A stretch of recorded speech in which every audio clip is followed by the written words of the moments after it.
Hi സുഹൃത്തുക്കളെ, അപ്പം മഴക്കാലമാണ്. മഴക്കാലത്ത് ഒരു ചെടി പോലും നടാൻ സാധിച്ചില്ല നമുക്ക്. പക്ഷേ പുല്ലൊക്കെ ഇഷ്ടം പോലെ വളർന്ന് ഇങ്ങനെ നിൽക്കുകയാണ്. നമുക്കപ്പം ഇപ്പോഴേ വൃത്തിയാക്കി തുടങ്ങിയാലേ നമുക്ക് ഓണത്തിലേക്കുള്ള പച്ചക്കറിക്ക് നമുക്ക് കണ്ടം തയ്യാറാക്കാൻ പറ്റുകയുള്ളൂ. അപ്പോൾ നമ്മൾ ഒരു സൈഡിൽ നിന്ന് തുടങ്ങാൻ പോവുകയാണ്.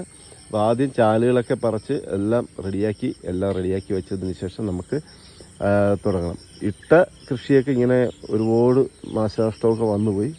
കുറച്ചൊക്കെ കിട്ടി. വേനലിൽ നമ്മൾ അധികം വിളവിട്ടിട്ടില്ലായിരുന്നു. നമുക്ക് ഏറ്റവും കൂടുതൽ ഇട്ടിരുന്ന വെള്ളരിയായിരുന്നു. പിന്നെ ചീനി, നമ്മളെ മധുരക്കിഴങ്ങ് ഇട്ടിട്ടുണ്ടായിരുന്നു. മധുരക്കിഴങ്ങ് അത്യാവശ്യം കിഴങ്ങൊക്കെ ഉണ്ടായിരുന്നു. പക്ഷെ വേനലിൽ എല്ലായിടത്തെയും പോലെ നമുക്കും അങ്ങനെ ഒരുപാടൊന്നും കിട്ടിയൊന്നുമില്ല. എന്നാൽ അത്യാവശ്യം കിഴങ്ങൊക്കെ കിട്ടി.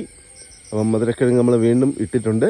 അപ്പം എന്താ ഒരു കൊലയൊക്കെ ഇങ്ങനെ കൊലച്ച് നിൽക്കുകയാണ്, പാളയം തൊടൽ. അപ്പോൾ ഇതിന് വില കുറവാണ്. ഇപ്പം മഴക്കാലമായതുകൊണ്ട് വില കുറവാണ്.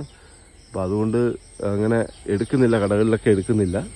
എന്തായാലും നമുക്ക് നോക്കാം.